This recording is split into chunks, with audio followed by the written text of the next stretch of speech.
Hello दोस्तों, तो आज इंडोग्राम के सेकंड पार्ट में हम मैकेनिज़्म ऑफ हार्मोन एक्शन देखेंगे। तो the response to a hormones depend on both the hormones and the target cell. मतलब कि जो हार्मोन्स का रिस्पॉन्स होता है वो हार्मोन और टारगेट सेल दोनों पे डिपेंड करता है। Various target cell response differently to the some hormones.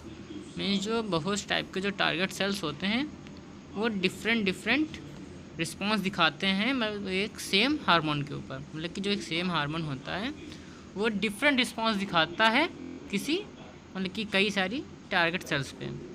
Like जैसे कि इंसुलिन जो होता है वो जो लीवर की सेल्स होती हैं वहाँ पे ग्लाइकोजन को सिंथेसिस में स्टिमुलेट करता है, और वही इंसुलिन एडिपोज सेल्स में सिंथेसिस ऑफ ट्राइग्लिसराइड्स में कन्वर्ट करता है। ठीक है। Firstly hormone must first announce its arrival to the target cell by binding to its receptors. The receptors for lipid soluble hormones are located inside the cell. The receptor for water soluble hormones are part of the plasma membrane of target cells. जो hormones होते हैं ये receptor से bind होकर अपना काम शुरू करते हैं। जो लिपिड सॉल्युबल हार्मोन्स होते हैं उनके जो रिसेप्टर्स होते हैं वो सेल के अंदर होते हैं। प्लाज्मा मेम्ब्रेन जो होती है सेल की उसके अंदर होते हैं। और जो वाटर सॉल्युबल हार्मोन होते हैं वो सेल की प्लाज्मा मेम्ब्रेन के ऊपर होते हैं। ठीक है। फिर आता है to general mechanism of hormone action. मतलब कि जो हार्मोन एक्शन जो हार्मोन्स होते हैं उनका जो एक्शन होता है मैकेनिज्म होता है वो दो टाइप से कार्य करता है। पहला होता है action of lipid soluble hormones और दूसरा होता है action of water soluble hormones, जिसमें कि ये एग्जांपल्स दिए हैं। Action of water soluble hormones. अब हम जो वाटर सॉल्युबल हार्मोन्स होते हैं वो अपना एक्शन कैसे दिखाते हैं वो देखते हैं।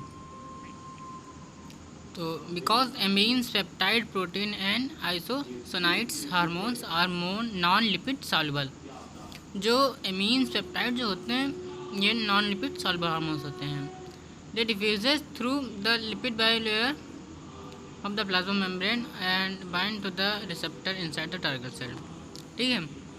फिर water soluble hormones bind to receptor that protrude from the target cell surface.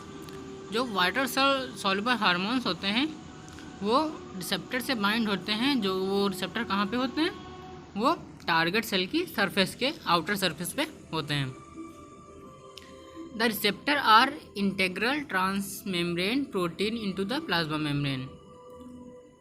When a water-soluble hormones bind to its receptor at the outer surface of the plasma membrane, it acts as first messenger. जब water soluble hormone जो bind होता है receptor के ऊपर जो कि plasma membrane के ऊपर होता है वो एक फर्स्ट मैसेंजर की तरह कार्य करता है। ठीक है। तो जो first messenger the hormones then cause production of second messenger inside the cell where a specific hormone stimulated response takes place. लेकिन जो फर्स्ट मैसेंजर होता है वो जब वहाँ पे बाइंड होता है तो वो कॉज करता है प्रोडक्शन ऑफ सेकंड मैसेंजर। मतलब कि सेकंड मैसेंजर प्रोडक्शन को कॉज करता है वो भी सेल के अंदर, जहाँ पे स्पेसिफिक हार्मोन्स स्टिमुलेटेड रिस्पॉन्स एक पूरा होता है। ठीक है। तो one common second messenger is cyclic AMP. मतलब कि जो बहुत ही ज़्यादा साइक्लिक एएमपी जो होता है मैसेंजर ये सेकंड मैसेंजर के रूप में होता है। फिर neurotransmitter neuropeptides and several sensory transduction mechanism like example vision also act via second messenger system. तो न्यूरोट्रांसमीटर होते हैं न्यूरोपेप्टाइड्स होते हैं सेवरल जो सेंसरी ट्रांसडक्शन मैकेनिज्म होते हैं जैसे कि देखना जो देखते हैं आँखों से विजन होता है वो कैसे एक्ट करते हैं सेकंड मैसेंजर की तरह। The action of typical water soluble hormones occur as follows. मतलब जो वाटर सॉल्युबल हार्मोन्स होते हैं वो स्टेप में कार्य करते हैं।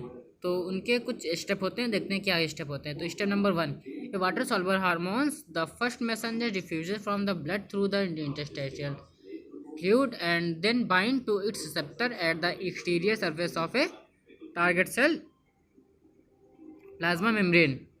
जो वाटर सॉल्युबल हार्मोन्स होता है जिसे हम फर्स्ट मैसेंजर कहते हैं वो डिफ्यूज़ होता है फ्रॉम द ब्लड से थ्रू किसके द्वारा, इंटरस्टिशियल फ्लूइड के द्वारा। एंड देन और तब वह बाइंड होता है रिसेप्टर, वो भी कहाँ पर रिसेप्टर से बाइंड होता है, वो कहाँ पे होते हैं, exterior surface of target cell, जो कि exterior surface of target cell के ऊपर लगे हुए होते हैं। The hormone receptor complex activate a membrane protein called a G protein. The activate G protein in turn activates adenylate cyclase. लेकिन जो हार्मोन रिसेप्टर जब कॉम्प्लेक्स जो एक्टिवेट होता है, जो हार्मोन रिसेप्टर जब बाइंड होते हैं, तो वो एक मेम्ब्रेन प्रोटीन को एक्टिवेट कर देता है, जिसे हम जी प्रोटीन बोलते हैं। तो जो एक्टिवेटेड प्रोटीन जी प्रोटीन होता है, वो किसे एक्टिवेट करता है, एडेनाइलेट साइक्लेज एंजाइम को। ठीक है, फिर स्टेप सेकंड में देखते हैं, जो एडेनाइलेट साइक्लेज जो होता है वो आखिर क्या करता, क्या उसमें, तो जो ये एंजाइम होता है एडेनाइलेट साइक्लेज, ये कन्वर्ट करता है एटीपी जो होता है हमारा, वो साइक्लिक एएमपी में कन्वर्ट कर देता है। ठीक है, because the enzyme active site is on the inner surface of the plasma membrane, the reaction occur in the cytosol of the cell. और जो ये रिएक्शन होती है, जो ये एंजाइम जो होता है एटीपी को साइक्लिक एएमपी में चेंज करता है, ये रिएक्शन सेल के साइटोसोल में होती है। फिर स्टेप थर्ड क्या आता है, साइक्लिक एएमपी जो होता है वो सर्व्स करता है as a second messenger to activate one और मोर प्रोटीन काइनेज।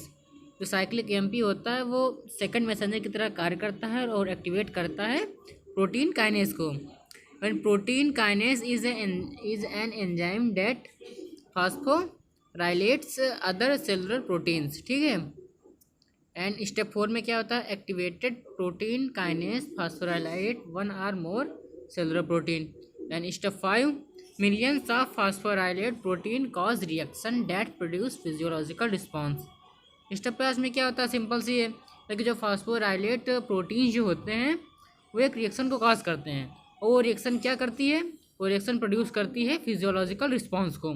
ठीक है, एंड लास्ट में जो होता है step 6, after a brief period an enzyme called फास्फोडाइएस्टर erase inactivate cyclic AMP.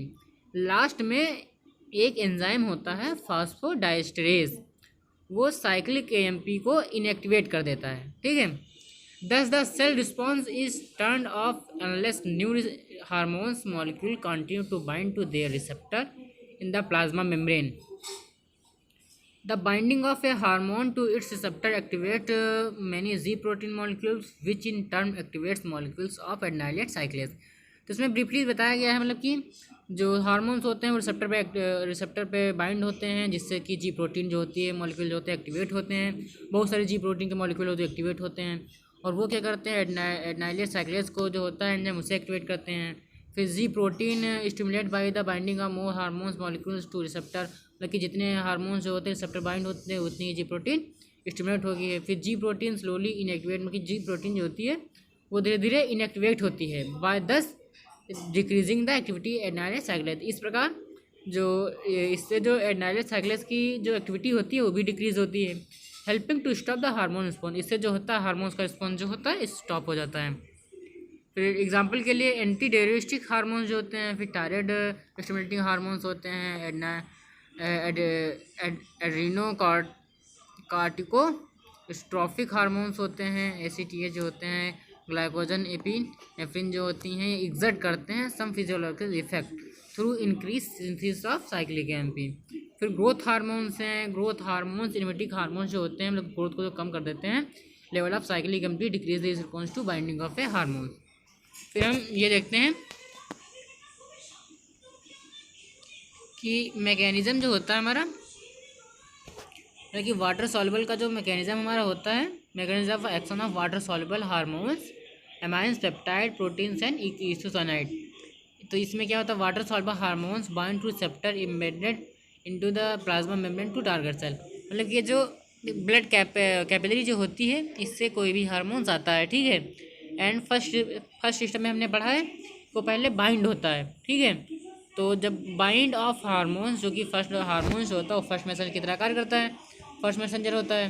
ठीक है, और वो जब उस पर बाइंड होगा तो जी प्रोटीन को जो है एक्टिवेट कर देगा, और जब यहाँ पर जी प्रोटीन एक्टिवेट हो जाएगी तो वो जो एक एंजाइम होता है जिसे बोलते हैं एडेनाइलेट साइक्लेज, एडेनाइलेट साइक्लेज जो होता है वो भी एक्टिवेट हो जाएगा। ठीक है, जब वो एक्टिवेट हो जाएगा तो ये जो हमारे सेल के अंदर जो ATP जनरेट होती है वो उसको कन्वर्ट करने लगता है साइक्लिक एएमपी में, ठीक है। जो साइक्लिक एएमपी जो होता है वो सेकंड मैसेंजर की तरह कार्य करता है, ठीक है। फिर सही दूसरे स्टेप में क्या होता है, वही जो एक्टिवेटेड एडिनाइलेट साइक्लेज कन्वर्ट करता है एटीपी को साइक्लिक एएमपी में, ठीक है। फिर स्टेप थर्ड में क्या होता है, जो cyclic AMP serves as the second messenger to activate protein kinase. फिर स्टेप थर्ड में होता है कि जो साइक्लिक एएमपी होता है ये सेकंड मैसेंजर की तरह कार्य करता है और प्रोटीन काइनेज जो इनएक्टिवेट फॉर्म में होती है उसे एक्टिवेट कर देता है, ठीक है।